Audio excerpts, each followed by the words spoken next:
Hello everyone, I Kalpesh Vyas welcome you all in this interview session and आज के session में हमारे जो गेस्ट हैं वो miss Rupali Patil. She is from Maharashtra and basically she is born and brought up in Maharashtra and बहुत ही छोटा सा विलेज है जिसका नाम है वैभववाड़ी, वहां जहां से वो है. But she also has an experience to stay in the overseas like Dubai and UK में. Right now she is in UK Birmingham and she's studying right now, but she is also HR professional and she's a mom of a 2.5-year-old Kabir, right? So she has wonderful things to share with us. She is promoting gentle and calm parenting and काफी सारी अच्छी अच्छी चीजें हैं जो कि हम रूपाली जी से सीख सकते हैं. She is a true seeker and she has a most wonderful blog जो आपके साथ काफी इमोशनली टच होगा. अगर आपको इमोशनल कंटेंट पसंद है then you can visit her blog which is a brown girl diaries, okay, and as well as you also can follow her onto the Instagram, right? So without any further delay, let us understand what are the things she has learned from the parenting journey और हम उसको कैसे use कर सकते हैं आज के इस इंटरव्यू में हम देखेंगे. Okay, so without any further delay, let's start. Okay, so we do have Miss Rupali Patil. Rupali ji, I would like to know that who is Rupali Patil and being a mother, what is your experience? आप कुछ बताएं अपने बारे में, please. Okay, that's a nice question, but the answer can be really long. Okay. तो मैं actually फिलहाल मैं एक स्टूडेंट हूँ. मैं एक HR प्रोफेशनल भी रह चुकी हूँ. मैं बहुत एक छोटे टाउन से बिलोंग करती हूँ, महाराष्ट्र से. I'm from a Marathi family, a middle class family of doctors, and I am an engineer myself. Then I did my MBA in HR. Then I was working for around 8 years. I have experience of working in India, Middle East, and Africa. And then when I became a mother, I took a break for my child. Okay. So it's been around 2.5 years now, almost, that I'm on a break. And recently I have joined a master's course again in the UK. Okay. So I believe that I'm an artist. I do a lot of things like I paint, I write, I blog, and content creation is something that I started recently when my child was born. Okay. In short, that is about Rupali. Okay, wonderful. And I can totally relate that definitely you are an artist from heart. Because why I can say this? Because I was going through the content which you have created. Okay, काफी अच्छी fan following है आपकी और काफी सारे parents आपसे मतलब emotionally connected है. Specially what I have gone through and what I learned that you write from the bottom of your heart. I was going through the stories which you created in your blog. Okay, and वो मुझे काफी अच्छी लगी. मतलब जो character है बानू, right, you created a character, और जो जब मैं पढ़ता हूँ तो मैं भी रिलेट कर पाता हूँ अपने आप से, मतलब मेरी लाइफ से, मेरे बच्चों से मैं रिलेट कर पाता हूँ, राइट.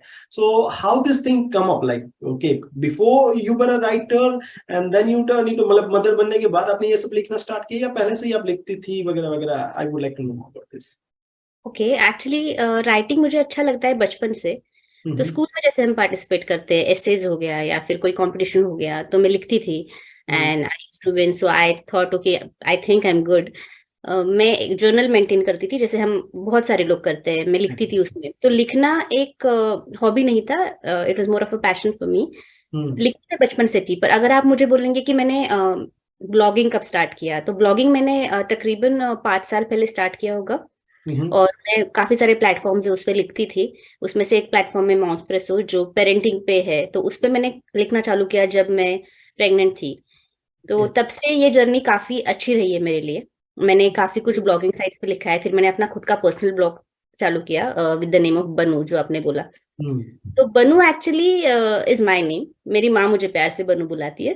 और वो कैरेक्टर जो है वो मेरा बचपन का कैरेक्टर है.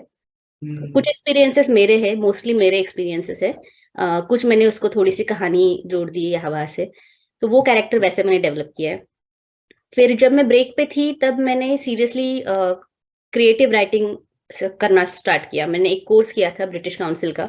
तो उससे मुझे समझ में आया कि मैं एक्चुअली स्टोरीज लिख सकती हूँ, शॉर्ट स्टोरीज. और मैं काफी दिल से लिखती हूँ. तो मैंने 2-3 कॉम्पिटिशन्स में पार्ट लिया और to my surprise I won and my story was published as a part of a book. तो वैसे एक 3 एंथोलॉजीज है जो इंडिया में पब्लिश हुई है, जिसमें वो स्टोरीज पब्लिश हुई थी। तब से मैंने काफी सीरियसली लेना स्टार्ट किया राइटिंग। तो इंस्टाग्राम पे भी अगर आप देखोगे तो मैं बस रील बना के या कंटेंट बना के छोड़ नहीं देती, मैं उसके पीछे की पूरी स्टोरी लिखती हूँ, क्योंकि वो बहुत करीब है मेरे दिल के, कि जो हुआ और उससे मैंने जो सीखा, तो वो मुझे लिखना काफी अच्छा लगता है। Exactly, I totally understand. मैंने आपके काफी सारी रील्स भी देखी, काफी मतलब इमोशनल रील्स होती है, स्पेशली आप बहुत इमोशनली कनेक्ट करती है। और आपका राइटअप भी मैंने पढ़ा, मतलब कैप्शन में आप जो कुछ भी लिखती है, राइट। सो बहुत सारी चीजें ऐसी हैं जो ना मिथ होती है, जिसको आप बस करती है, ये मैंने देखा है, राइट। जैसे कि बहुत सारी मदर्स को स्पेशली ऐसा लगता है कि भाई दे फील गिल्टी, राइट, कि वो या तो बच्चों को टाइम नहीं दे पाती, या तो हस्बैंड को टाइम नहीं दे पाती, या तो फिर वो घर पे कुछ ठीक से नहीं कर पाती है, right. I would share my experience कि मैं जब भी मतलब घर जाता हूँ, तो कई बार क्या होता है कि मैं घर जब पहुंचता हूँ, तो बाकी सारी चीजें करते करते हमारा रूम जो होता है, हमारा बेडरूम, वो ठीक नहीं रहता है, बाकी सारी चीजें घर में ठीक रहती है, राइट। तो sometimes my wife would like वो शेयर करती है कि यार आप आते हो बट मैं ठीक से नहीं रख पाती, तो she feel guilty and she share with me, and that's quite good. But मैं समझता हूँ कि भाई ऐसा हर एक के साथ होता है, it is not possible to cope everything. Okay, so what was your experience, and आप इस तरह की चीजें आपके साथ होती है क्या, और अगर होती है तो आप how you come out of that guilt? Okay.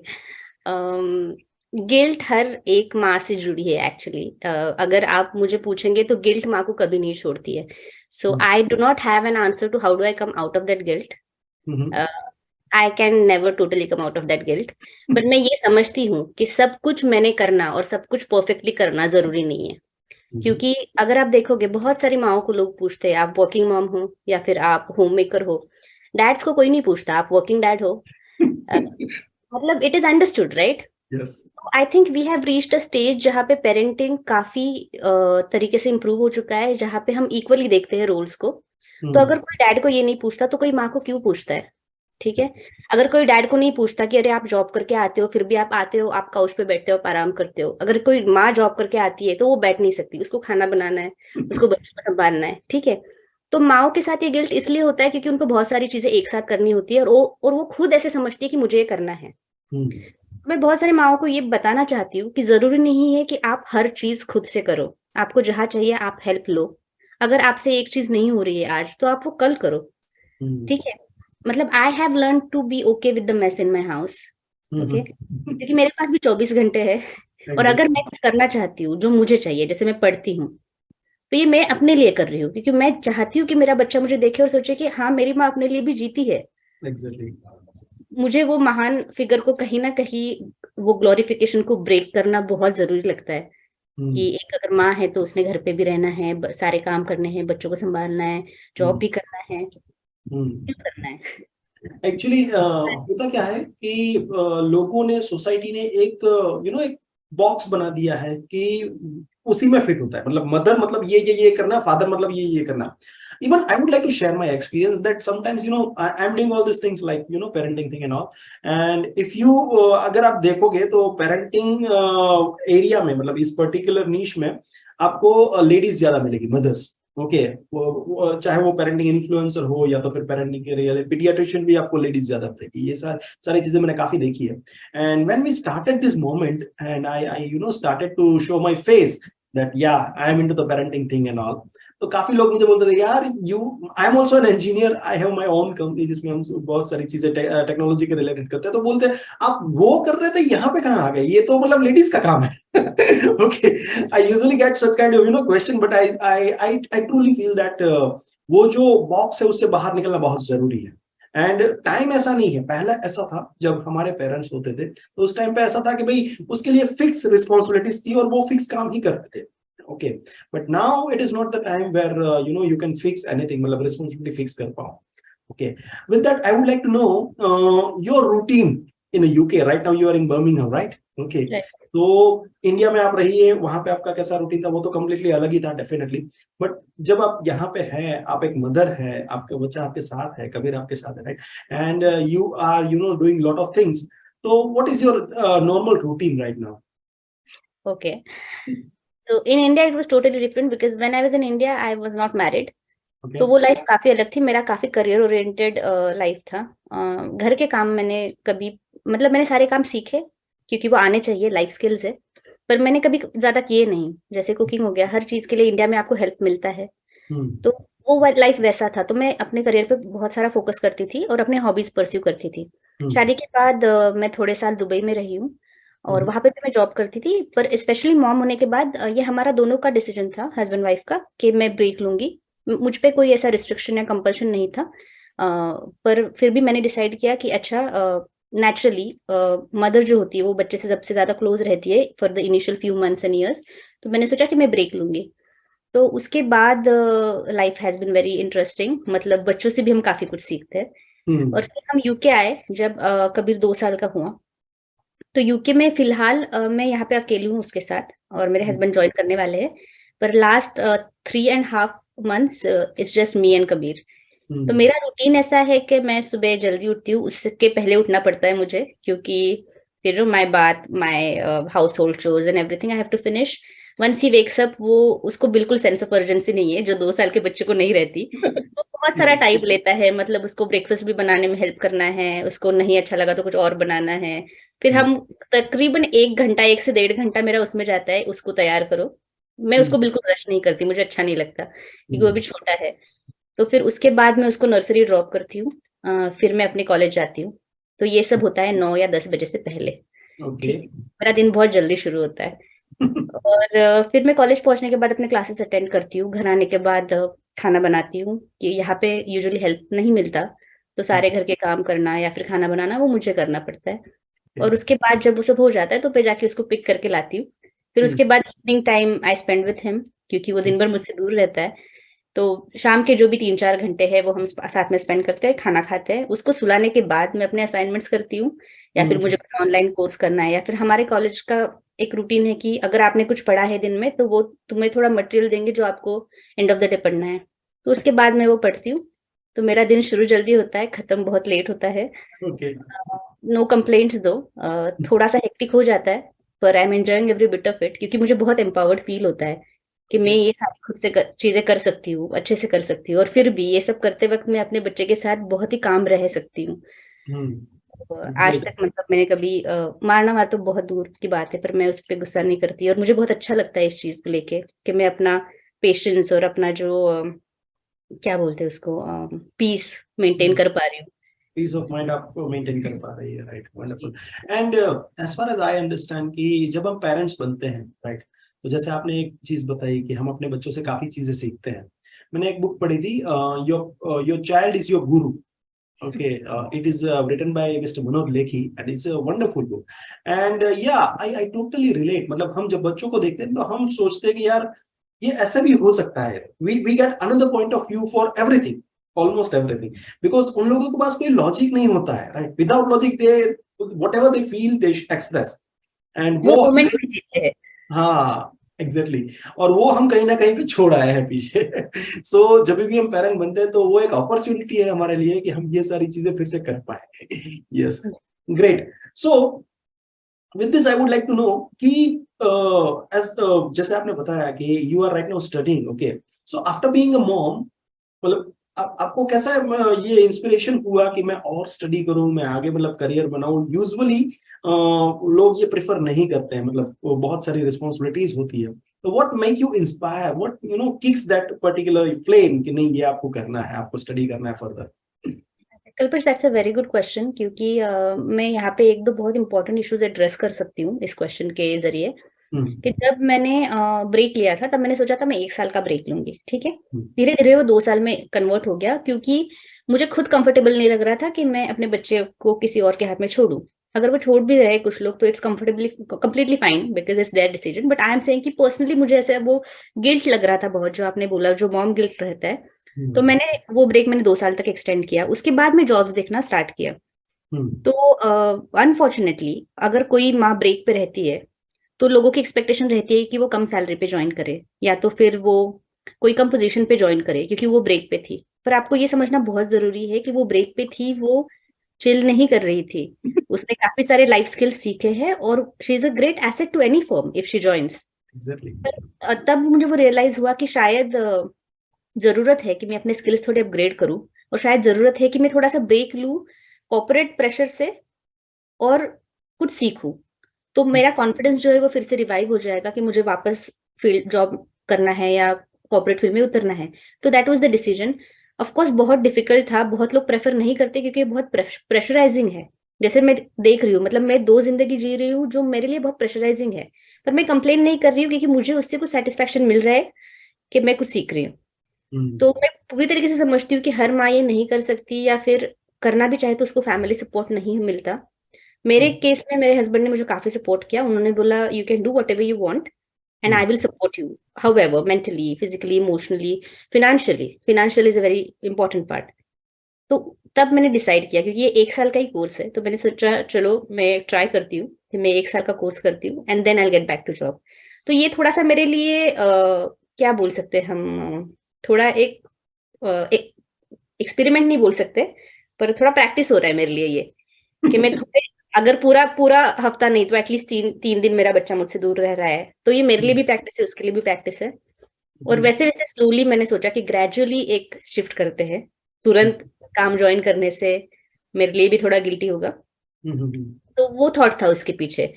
और आई एम वेरी ग्लैड कि मैंने ये डिसीजन लिया, क्योंकि जितने भी डाउट्स तुम्हारे रहते हैं शुरू में, पर जब तुम उसमें कूदते हो तब उसके बाद वो डाउट्स गायब हो जाते हैं, तुम पॉजिटिव चीजें देखना स्टार्ट करते हो, then you feel good about your decision. Exactly मतलब जब तक हम उस पोजीशन में नहीं आते हैं, राइट, तब तक हमें काफी डर लगता है, काफी चीजों से काफी क्वेश्चंस रहते हैं, डाउट रहते हैं, राइट। जी, बट मेरे जब मेरे हम, डैड एक चीज कहते हैं, मैं आपको, आई एम सॉरी टू हाँ, इंटरप्ट यू, या वो प्लीज। बोलते हैं अगर पानी में पड़ोगे तो तैरना सीख जाओगे। And I really love that thing about him. मतलब वो हमेशा मुझे ये देते हैं कि तू कर ही लेगी, मतलब there is nothing that you can not do. And it's a very rare empowerment that comes to women. And someone saying that to you, that if you can't then who will. Every time I'm in stress, I'll call him or I'll tell him कि मुझे stress हो रहा है, मेरे exam है या मेरे इतने सारे काम है, तो मुझे एक ही चीज बोलते हैं, तुझसे जरूर होगा, अगर तुझसे नहीं होगा तो किससे होगा। And that's a sense of empowerment, I think we need more people in our lives who support us, specially the family. Yes, and I believe that's a real power actually, जो आपके फादर आपसे कर रहे हैं, मतलब आपको appreciate कर रहे हैं, आपको पुश कर रहे हैं, okay, in positive manner, right. It is really really needed, मतलब वो बहुत सारी जगहों पे आपको काम आता है। एंड मैं ये देख पा रहा हूँ कि अगर छोटे बच्चे जब हो तभी से अगर इस तरह का उसको पुश मिलता है, then they will be able to break the boundaries, like any boundaries we cannot imagine what they can do, right? Yes. So great. Now yeah, जैसे आपने बहुत सारी स्टोरीज अपने ब्लॉग में शेयर की है, okay, so I would like to know one of the incidents जो आपके चाइल्डहुड का हो, जो आपको याद है, and you can relate it with parenting thing, please. Okay. मैं अपने ब्लॉग की एक स्टोरी आपके साथ शेयर करती हूँ जो मैंने श्योर। लिखी। मैं मेरे नया स्कूल में एडमिशन हो चुका था और मैं अराउंड 12 साल की थी जब मैंने अपना होम टाउन छोड़ के नए सिटी में मैं स्कूल के लिए गई थी। तब मुझे बहुत डिफिकल्टीज फेस हो रही थी क्योंकि इतना बड़ा चेंज था मेरे लिए। मैं एक मराठी मीडियम में पढ़ती थी, फिर मेरा एडमिशन में इंग्लिश मीडियम में करवा लिया मैंने, तो वो लैंग्वेज, वो कल्चर, गांव से आना फिर सिटी में एडजस्ट होना, मैं बहुत डिस्टर्ब थी। तो मैं बहुत कंप्लेन करती थी अपने पापा को, I used to tell him that नहीं हो रहा है, या फिर I used to crib about one of the teachers, या फिर मैं बोलती थी ये प्रॉब्लम है, वो प्रॉब्लम है, वो प्रॉब्लम है। And he just took me on a walk, and that day I was wearing new shoes. Okay, it was pinching me. So all the while he was just listening to me. He was just being patient, calm, and he's listening to me. And I was constantly telling him that this shoe is pinching me. This shoe is pinching me. After we finished our walk, he made me sit down and he said, "See, the shoe is pinching you because it's new. Anything that is new will pinch you. Okay. So once you get used to it, इसमें और थोड़ी कदम चलोगी तो ये pinch करना बंद कर देगा।" तो उसमें मुझे एक बहुत बड़ी सीख मिली कि लाइफ में अगर तुम कुछ भी नया कर रहे हो तो तकलीफ तो होगी, डेफिनेटली। स्मूथ नहीं होगा, और शुरू शुरू में पिंच होगा ही। तो ये मेरे लाइफ का बहुत बड़ा लेसन है जो आज तक मैं यूज करती हूँ। जब भी मुझे तकलीफ होती है मैं सोचती हूँ नया है इसलिए तकलीफ हो रही है, और 2 महीने के बाद शायद मुझे कुछ नहीं लगेगा, और वैसा ही होता है। We get used to it, and that is a positive way of looking at things. Just complain करना, क्रिप करना, उससे तो कुछ होने वाला है नहीं। तो ये मेमोरी एक बहुत स्पेशल है मेरे लिए, जो मैं आई हमेशा एम याद आती है। Yes, yes, I have read that particular post जो आपने की थी, and it was wonderful, it was heart touching, and yes, मैं देख पा रहा हूँ कि your father was very calm at that particular day, and somewhere you are modeling that particular style only, right? Yeah. तो हम जिस तरह का पेरेंटिंग अपने बच्चे को देते हैं उसमें काफी हमारे पेरेंट्स ने हमारे साथ क्या किया है वो भी काफी मतलब वहां पे मायने रखता है कहीं ना कहीं पे, बट मैंने ये भी देखा है, सॉरी, तो बट मैंने ये भी देखा है कि भाई बहुत बार ना हम जो सिचुएशन में मतलब छोटे थे और अभी जो बच्चे छोटे हैं उन दोनों की सिचुएशन बहुत अलग है, राइट? सो कई बार कंफ्यूजन होता है कि ये करना चाहिए कि नहीं करना चाहिए, हमारे मम्मी पापा हमारे साथ करते थे बट ये आज की टाइम में करना चाहिए कि नहीं करना चाहिए, तो इस तरह के आपके कभी ये क्वेश्चंस डाउट्स वगैरह हुए और इस तरह की सिचुएशन कुछ आई हो आप शेयर करें उसके बारे में कुछ। जी जरूर Kalpesh, I love that question. ये बहुत ही इम्पोर्टेंट टॉपिक है जो मैं बात करना चाहती हूँ जिसके बारे में। जैसे मैं हमेशा बोलती हूँ, of course my mom dad have done everything that they could in their capacity, but they had a village to support them. Okay, उनके जमाने में फैमिली रिलेटिव्स या जॉइंट फैमिलीज बहुत कॉमन थी। In my case I was from a small town, तो literally I had a village to take care of me. मेरे parents even if nuclear family थी, वो किसी को भी ट्रस्ट करके थोड़ी देर बोल सकते थे कि यार look after my baby and I am doing this thing. तो वो ट्रस्ट आज नहीं रहा, हम किसी को इजीली ट्रस्ट नहीं कर पाते। Everybody has a nuclear family, तो सबको अपने अपने रिस्पॉन्सिबिलिटीज, हम किससे क्यों एक्सपेक्ट करें। Exactly. तो वो चैलेंज एक अलग है कि तब लोगों के पास विलेज रहता था, अब नहीं है। मेरे पॉडकास्ट का भी नाम है मम विदाउट द विलेज। ओके, क्योंकि जब से मैं माँ बनी हूँ, 2 महीने का था मेरा बच्चा, तब से मैं सब अकेली कर रही हूँ, single handedly, with what ever support I can get from my husband. तो ये बहुत बड़ा शिफ्ट है। और मैं नहीं बोल रही कि हमारे पेरेंट्स ने सब सही किया, ठीक है। मैं जितना पॉजिटिवली बोलती हूँ अपने मॉम डैड के बारे में, उतना मैं ये भी जानती हूँ कि कुछ कुछ चीजें उन्होंने की जो शायद उन्हें नहीं करनी चाहिए थी। दे वर वेरी हार्श, उनके पास उतना टाइम नहीं था, उनके पास वो टूल्स नहीं थे पेरेंटिंग, या फिर काम पेरेंटिंग के बारे में उनको नहीं पता था। They have been aggressive to me at times, and that was the way of life. ये अगर आप मेरे एज के किसी भी बच्चे को पूछोगे तो ये होगा ही नहीं कि उन्होंने अपने माँ बाप से डांट नहीं खाई, मार नहीं खाई, है ना। डेफिनेटली। तो पर आज अगर मैं देखती हूँ पीछे, तो मुझे लगता है कि हाँ वो सही नहीं था, वो मुझे नहीं करना है। तो जरूर आपके ऊपर इम्पैक्ट रहता है अपने पेरेंट्स का। उन्होंने आपको जैसे बड़ा किया वो बहुत हद तक मायने रखता है कि आप कैसे पेरेंट बनते हो। पर ये समझना कि हर चीज सही नहीं थी, और कुछ डिसीजन अपने आप अपने बच्चे के लिए लेना या फिर चेंज करना, ये भी अपने आप में बहुत बड़ी बात है। ये माइलस्टोन है, ये एक प्रोफाउंड शिफ्ट है कोई किसी भी पेरेंट के लिए। तो मुझे मेरे पेरेंट्स ने कभी सॉरी नहीं बोला अगर उन्होंने कुछ भी, पर मैं अपने बच्चे को रोज 10 बार बोलती हूँ दिन में, ठीक है। तो मुझे उसमें कोई ऐसा नहीं लगता कि यार मैं क्या कर रही हूँ या फिर मैं ओवर कर रही हूँ, नहीं, मुझे लगता है कि I need to be kind to my child. तो ये कुछ छोटे छोटे चेंजेस है जो मैंने किए हैं, क्योंकि तब सिचुएशन अलग थी, पेरेंटिंग अलग था, जमाना अलग था, लोग अलग थे। अब सब अलग है। अब मुझे पता है जो भी करना है मुझे मेरे हस्बैंड को करना है। मेरे पास विलेज नहीं है, फैमिली नहीं है। तो जो भी प्यार उस बच्चे को मिल सकता है, जो भी डिसिप्लिन मिल सकता है, वो सिर्फ मुझसे मिलना है और किसी से नहीं। तो वो एक रिस्पॉन्सिबिलिटी, अकाउंटेबिलिटी तुम्हें आ जाती है। तो उस हिसाब से आपका पेरेंटिंग चेंज हो जाता है। अनफॉर्चुनेटली आज भी बहुत सारे पेरेंट्स उतने माइंडफुल नहीं रहते, या फिर वो सेम पैटर्न कैरी करते हैं। तो मैं अपने पोस्ट से, राइटिंग से उनको यही बताना चाहती हूँ कि it's okay, be kind to yourself. ऐसे मत समझो कि यार बाकी लोग कितना अच्छा करे, कितना काम है, मुझे इतना गुस्सा क्यों आता है।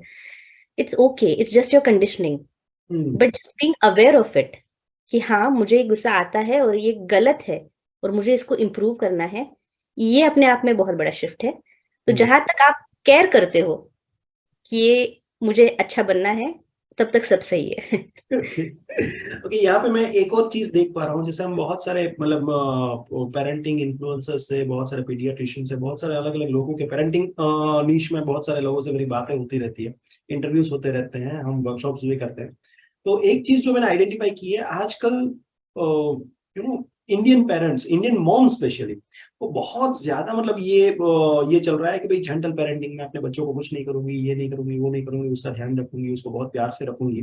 बट कहीं ना कहीं पे वो ये भूल जाते हैं कि वो जेंटल पेरेंटिंग वो खुद के साथ भी करना जरूरी है, because we do have a inner child with us, right? तो कहीं ना कहीं पे वहां पे वो अटक जाते हैं कि भाई मैंने ये नहीं किया, ये नहीं किया, ये नहीं किया, तो खुद के ऊपर वो जो रहना चाहिए कामनेस वो नहीं रहता है, बट बच्चों के ऊपर वो सब कुछ करना चाहती है, राइट? तो इन सच केस मेरा खुद का ऐसा एक्सपीरियंस है कि वो कभी भी जेंटल पेरेंटिंग को प्रमोट नहीं कर पाता है, प्रैक्टिस नहीं कर पाता है, राइट, राइट, क्योंकि वो खुद के साथ जेंटल नहीं है। Right. Right. So if you would like to share any thought on this, then you are most welcome. Yes, Kalpesh, जैसे आपने कहा, बिल्कुल सही कहा आपने कि लोग अपने साथ बहुत ही ज्यादा एक्सपेक्टेशंस रख लेते हैं और बहुत ज्यादा हार्श होते हैं अपने साथ, खुद के साथ। और जेंटल पेरेंटिंग का मतलब ये नहीं कि आप सबमिसिव हो जाओ या फिर आप पूरा सब कुछ मान लो जो आपका बच्चा बोल रहा है, ये उसका मतलब जरूरी नहीं है। ना मैं चाइल्ड साइकोलॉजिस्ट हूँ, ना मैं एक्सपर्ट हूँ पेरेंटिंग में, पर मैं बहुत सारे पेरेंटिंग क्लासेस करती रहती हूँ ताकि मुझे खुद को समझ आए कि मुझे क्या करना है। तो मैंने ये एक बात सीखी थी एक मेरे मास्टर क्लास से कि दो तरीके होते हैं। एक होता है ऑथोरिटेटिव पेरेंट, जो बोले कि मैं बोल रहा हूँ तो आपको यही करना है, और एक होता है सबमिसिव पेरेंट, कि जो बच्चा बोल रहा है आप सुन रहे हो, तो आपको कहीं बीच में आना है। ठीक है। जेंटल पेरेंटिंग का मतलब ये नहीं है कि आप बिल्कुल भी स्टैंड नहीं ले रहे हो। जेंटल पेरेंटिंग का मतलब ये है कि आप काइंड हो पर आप फर्म हो। मैं Yes. अपने बच्चे को ना बोलती हूँ पर फर्मली बोलती हूँ, गुस्सा करके नहीं बोलती। तो ये समझ मुझे इसलिए आती है क्योंकि मैं as a parent, as a person, as a human being सोचती हूँ कि मैं भी गलत हो सकती हूँ और मुझे भी हक है मिस्टेक करने का। अगर Exactly. मुझसे कुछ मिस्टेक हो जाए, कभी कभार मुझे गुस्सा आ जाए, मैं कुछ बोल दूं अपने बच्चों को जो मुझे लगता है कि यार सही नहीं किया मैंने, तो मैं अपने घुटनों पे आके सॉरी भी बोल सकती हूँ और ये भी बोल सकती हूँ कि यार मैं भी इंसान हूँ, I don't have to be so harsh on myself. ये मैंने कैसे किया ये मैं नहीं पूछती। हाँ, मुझसे हो गया, गलती हो गई, and it also comes from my parents. Okay, so my parenting, they never told me that you should never do a mistake. They were like, okay, गलती हो गई ना, सुधार लो। I think that is very important. हम अपने आप से gentle हो जाए, अपने आप को माफ करना सीख ले, तभी हम अपने बच्चे को माफ कर सकते हैं आगे जाके। क्योंकि आप जितना चाहो जेंटल हो जाओ, कभी ना कभी वो लावा फूटेगा ही, वो बाहर निकलेगा। अगर आपके अंदर वो गुस्सा है वो निकलेगा। तो इससे अच्छा है कि आप अपने आप से काइंड हो जाओ, अपने आप को माफ करना सीख लो, and Yes. Then I think you'll be kind to your kids. Great. Okay, with this, I would like to come up with a new question that आप इंडिया में भी रही है, आप दुबई में भी रही है, आप यूके में भी अभी रह रही है। ओके, सो पेरेंटिंग को लेके बच्चों को ट्रीट करना अलग अलग कंट्री में, क्या वो सही में अलग अलग होता है, या फिर हमें ऐसा लगता है कि नहीं वहां पर तो ऐसे ऐसा ऐसा होता होगा, ऐसा ऐसा होता होगा, ऐसा कुछ डिफरेंस है क्या? बहुत डिफरेंस है, बहुत ओके। ही डिफरेंस है। अब मैं जरूर मानती हूँ कि मेरा बच्चा अगर इंडिया में पलता बढ़ता तो उसकी आदतें, उसका नेचर काफी अलग होता। दुबई में पलता बढ़ता या और थोड़े साल हम रहते तो वो अलग होता, यहाँ पे वो अलग है। और ये बहुत सारा कल्चर से रिलेटेड है, कल्चर पे डिपेंड करता है। इंडिया में कल्चर काफी प्रोटेक्टिव है। जैसे मैंने बोला, फैमिली, रिलेटिव्स, वैल्यूज, ये बहुत ज्यादा मैटर करता है। तो बच्चे एक साथ रहना सीख लेते हैं, सोशल रहना सीख लेते हैं। और उसका एक ड्रॉबैक ये है कि बच्चों में डिपेंडेंसी भी बहुत आ जाती है। ठीक है। एग्जैक्टली। मैं देखती हूँ कि अगर बच्चा 2 साल का भी है, 2.5 साल का भी है, तो हम ही उसको खिला रहे। ठीक है, प्यार से खिलाना कभी कभार ठीक है, पर अगर आप डेवलपमेंटली देखो तो बच्चे में सेल्फ फीडिंग स्किल्स आ जाती है अगर वो 1.5 साल का है। तो दुबई में भी मेरा बच्चा जाता था नर्सरी, तो वहां पे उसने सेल्फ फीडिंग सीखा और मैंने वो कंटिन्यू किया। ठीक है। इंडिया में हम बोलते कि बच्चे के पास में लेके सो। Yes. Other countries in the world they will say कि बच्चों को आप अलग बेड में सुलाओ, क्योंकि उनकी स्लीप क्वालिटी डिस्टर्ब होती है। अगर आप करवट बदलते हो या फिर आप हिल रहे हो, आप उठ रहे हो, आप आवाज कर रहे हो, तो बच्चे की स्लीप क्वालिटी डिस्टर्ब होती है। तो हम कहीं ना कहीं कंफ्यूज कर देते हैं प्यार और जरूरत में, ऐसे एग्जैक्टली। मुझे लगता है। ठीक है। प्यार ऑफ कोर्स सब करते हैं अपने पेरेंट्स अपने बच्चे से, कोई भी देश हो, सब पेरेंट्स अपने बच्चों से उतना ही प्यार करते हैं। पर जो आदतें होती है वो सही वक्त लगाने के लिए कभी कभी हमें हमें डिसिप्लिन्ड होना पड़ता है, और कभी कभी हमें वो चीजें करनी पड़ती है जो हमारा कल्चर सपोर्ट ना करे। मेरी माँ मुझे हमेशा बोलती थी तू बच्चे को अलग बेड में सुलाती है, भले ही वो बेड मेरे बेड से जोड़ के है, पर she was never happy with it. But I did it because I was in a different country. यहाँ पे तो बहुत कॉमन है। जैसे यूके में आप देखोगे तो they are not at all bothered, मतलब they let your baby cry. मतलब बच्चा रो रहा है तो कोई बड़ी बात नहीं है, 30-40 मिनट तक बच्चा रो रहा है, शांत हो जाएगा। हम नहीं कर सकते ऐसे। तीस ठीक है। चालीस मिनट तक? हाँ, इवन डॉक्टर्स बोलते हैं कि वो नॉर्मल है। मैंने ये डॉक्टर को भी पूछा था, आई आस्क्ड माय पीडियाट्रिशियन कि अगर बच्चा रो रहा है तो उसको कितनी देर रोना देना चाहिए। उन्होंने बोला 40-45 minutes is very normal and Oh, it's good for their lungs. Can you yeah. Believe? It is good for lungs, that I know. Yeah, but तो वही है कि हमारा थॉट प्रोसेस और हमारा प्यार करने का जो तरीका है hmm, वो बहुत अलग है। वो गलत नहीं है, हाँ। गलत नहीं है। मैं बस ये बोल रही हूँ कि हमारा कल्चर वो सपोर्ट करता है। पर मेरे केस में जो कि मैंने 2-3 कंट्रीज का एक्सपोजर लिया है, तो मुझे ऐसा लगता है कि बहुत अच्छी बात है कि हम एक बैलेंस मेंटेन करें। मैं भी अपने बच्चे को अभी भी खिलाती हूँ, कभी अगर उसको वो बोर हो गया है, वो प्यार में मेरे पास आके बैठता है और बोलता है खिला, तो मैं खिलाती हूँ, I don't deny, but I also ensure कि वो अपने आप से भी खा सकता है। तो ये कोई बैलेंस आई थिंक जरूरी है, और it is up to every parent. मतलब इसका कोई रूल बुक नहीं है, नहीं होना चाहिए। एग्जैक्टली वो तो ऐसा कोई रूल बुक नहीं है, इसीलिए तो हम इस तरह के इंटरव्यूज और एक्सपीरियंसेस हमारे कस्टमर के साथ और हमारे जो भी कम्युनिटी मेंबर्स है उसके साथ शेयर करना चाहते हैं, बिकॉज हर एक का सिचुएशन अलग होता है, राइट। तो वो जी कौन सी सिचुएशन में कौन सी चीज करनी है, वो ऐसे ही अलग अलग एक्सपीरियंसेस जान के पता चलता है, I believe। जी, और मैं अगर कोई चीज मैं कर रही हूँ तो इसका मतलब ये नहीं वही सही है। पर हम्म। अगर कोई दूसरी माँ, अगर मैं देखती हूँ कुछ और अलग कर रही हूँ, तो मैं ये कभी नहीं बोलूंगी कि ये गलत तरीका है। This is what something suits her. Exactly. Okay. तो exactly. Every mother is different, every child is different, every parent is different. तो वो मुझे अच्छा नहीं लगता, कभी कभार लोग पिन पॉइंट कर लेते हैं कि यार ये नहीं करना चाहिए, ये करना गलत है। मैं कर रही हूँ, मुझे सूट कर रहा है, ठीक है। Unless I ask for an advice, I hmm. Don't appreciate people giving unsolicited advice, ये seriously. Okay, great. Okay, would you like to share any of the moments with the Kabir? आपकी मतलब आप उसके साथ खेल रहे हो, ऐसी कुछ भी चीज जो आपको याद रहेगी और नहीं, this was the clicking moment, ऐसा कुछ हुआ हो? If you would हाँ, like to share, if you would रोज होता है। like. Now he is in the stage जब उसको काफी सारी चीजें समझ में आ रही है, और हम्म। उसको कॉज एंड इफेक्ट रिलेशनशिप समझ में आता है कि मैं अगर ये करूंगा तो ये ऐसे रिएक्शन मिलेगा, and he is pushing his boundaries. वो Okay. देखना चाहता है कि मैं अगर रेजिस्ट करता हूँ, मैं मना करता हूँ, तो कितने हद तक जा सकता हूँ। तो हम्म। वो बहुत एक ट्रिकी सिचुएशन हो जाता है, क्योंकि बहुत टैंट्रम्स होते हैं इस एज में। हम्म। रिसेंटली उसको कुकिंग में बहुत इंटरेस्ट है। हम्म। तो जब भी मैं कुकिंग करती थी, पहले वो सारे बर्तन निकाल लेता था और उसमें सारे अपनी चीजें डाल के, पानी डाल के पूरा मेस कर देता था। मैंने उसको कभी नहीं रोका, मैं उसको हमेशा मेस करने देती हूँ, बाद में मैं क्लीन करती हूँ। I never yet him for that. पर रिसेंटली उसको एक्चुअल कुकिंग में इंटरेस्ट है, जो उसको देखना है कि मैं क्या कर रही हूँ। हम्म। तो तड़का लगाना है उसको, of course I have to be sure. तो मैं उसको एक हाथ में पकड़ के, then I carefully tell him कि अभी तू ये डाल सकता है, ये डाल सकता है। And I love that. I mean, मैं तो जेंडर रोल्स के एकदम ऑपोजिट, मतलब अगेंस्ट हूँ। मैं नहीं मानती कि वो लड़का है तो उसने नहीं करना चाहिए। I would be really happy अगर वो कुकिंग सीख जाए, ये बहुत इंपॉर्टेंट स्किल है। तो ये जो मोमेंट है उसमें मुझे समझ में आता है कि बच्चों को हम कंडीशन करते हैं कि तुम्हें ये करना है, ये नहीं करना चाहिए। एग्जैक्टली। मैंने सोचा है कि मैं उसको कभी नहीं बोलूंगी कि तू ये नहीं कर सकता। Okay, as a parent it is my duty to give him everything that he wants.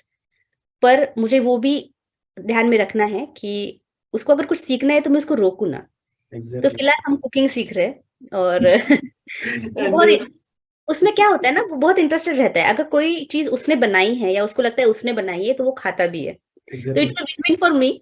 मुझे उसके पीछे भागना नहीं पड़ता कि अरे खा ले। वो उसने खुद बनाई है, तो वो एक इंटरेस्ट लेवल अलग ही रहता है। Exactly, and I really agree with this thing. In even my son Urjit is really interested to do all these things. मतलब culinary art उसको सीखना बहुत पसंद है, वो बहुत सारी चीजें करता है. He's a 5 now. तो ओके। बहुत सारी चीजें वो बनाता है, जैसे कि उसकी मामा जब डोसा बनाती है तो he wants to make a dosa, right. And वो बनाता है, और वो जो उसने बनाया है वो काफी अच्छी तरह से कैसे वो खाता है, बाकी के डोसे वो खाएगा नहीं खाएगा पता नहीं, राइट। एग्जैक्टली, वो involvement. Yes, so involvement does that. This could be a learning for every parent कि अगर आपको चाहिए कि भाई आपका बच्चा ना वो ठीक से खाए या फिर ठीक से कोई भी चीज करे, तो let him involve into the process, right. Exactly. That is the learning, मतलब वो सबके लिए है। And you can start with small things. अगर आप सब्जी लेने जा रहे हो तो उनको साथ लेके जाओ।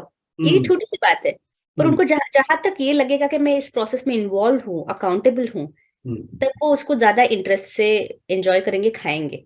एग्जैक्टली। और किचन में तो मैं आपको बताऊं, I did many things about the parenting, and one of the thing I did was garbh sanskar. It was whole 9 month activities and all, daily activities and all. तो वहां में मैं ये सीखा था कि किचन इज द प्लेस कि जहां पे बच्चा सबसे ज्यादा सीखता है, बिकॉज वो खुद भी इन्वॉल्व होना चाहता है. बहुत सारी चीजें, उसकी मम्मा वहां पे रहती है और हमेशा, मतलब पापा नहीं रहते तो मम्मा के साथ ही रहता है, तो मम्मा वहां पे रहती है तो वो बहुत सारी चीजें सीख सकता है, एंड उसकी सारी सेंसेस वहां पे यूज होती है किचन में. तो वो सेंसेस का डेवलपमेंट ना वो एक नेक्स्ट लेवल पे होता है अगर वो culinary आर्ट सीखता है तो, right? That's what I learn. Okay. Anyways, with this, I would like to bring up the last question. Okay.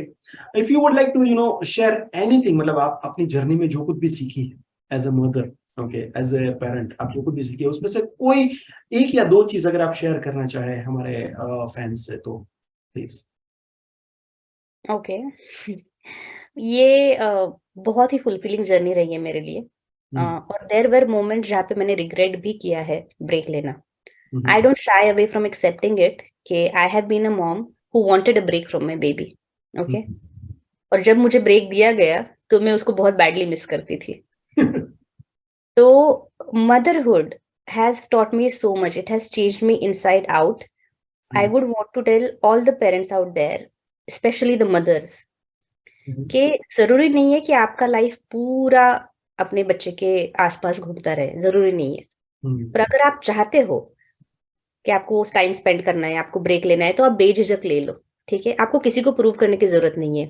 बहुत मैं सोशल मीडिया पे ये कॉन्फ्लिक्ट देखती हूँ, आर्ग्यूमेंट्स औरतों में चलता रहता है कि oh my God working mom है तो मतलब बच्चे को टाइम नहीं देती होगी, या oh my God home maker है या फिर बच्चे के साथ रहती है तो she is not financially independent, she is a burden. ऐसा नहीं है. ठीक है. सबसे इंपॉर्टेंट लेसन मैंने एक सीखा है कि मैंने हर किसी के स्टांस को और डिसीजन को रिस्पेक्ट करना सीखा है जब से मैं एक माँ बनी हूँ. और ये मेरा टॉप मोस्ट लर्निंग रहा है. ऑफ कोर्स पहले भी मैं काफी जजमेंटल टाइप्स नहीं थी, पर अगर तुम हर चीज से गुजरते हो, मतलब तुम दोनों साइड्स देख चुके हो, तो तुम्हें एक मैच्योरिटी आ जाती है कि तुम समझने लगते हो कि हर माँ जो भी कर रही है अपने बच्चे के लिए बेस्ट कर रही है. मैं अपने बच्चे के लिए बेस्ट ही करूंगी. ठीक है. तो मुझे कॉन्फिडेंट होना है कि मुझे किसी के जजमेंट से डरना नहीं है. ये मैंने सीखा है. किसी और के लिए भले ही मेरा डिसीजन गलत हो, जहां तक मुझे लगता है मेरे और मेरे बच्चे के लिए सही है, मैं वो करती हूँ. मैंने वो कॉन्फिडेंस सीखा है. और मैंने ये भी सीखा है कि कोई और जो चीज कर रहा है जो तुम्हें सही ना लगे तो उसे जज भी नहीं करना चाहिए. हर किसी के सर्कमस्टेंसेस अलग होते हैं. हर किसी का family background, upbringing, circumstances, culture सब अलग होता है. तो मेरे बच्चे ने मुझे ये सिखाया है कि live in the moment, enjoy what you doing, और बस रिस्पेक्ट करना सीखो हर किसी की चॉइस को. ये मेरा टॉप मोस्ट लर्निंग है मदरहुड का. Wonderful, wonderful. Great sharing, Rupali. I thank you very much for coming in this interview and sharing your journey as well as sharing your learnings with us. जो हमारे जो fans हैं, हमारे जो followers हैं, उसको काफी हेल्प करेगा. हमारे पेरेंट्स को, हमारे क्लाइंट्स को काफी हेल्प करेगा.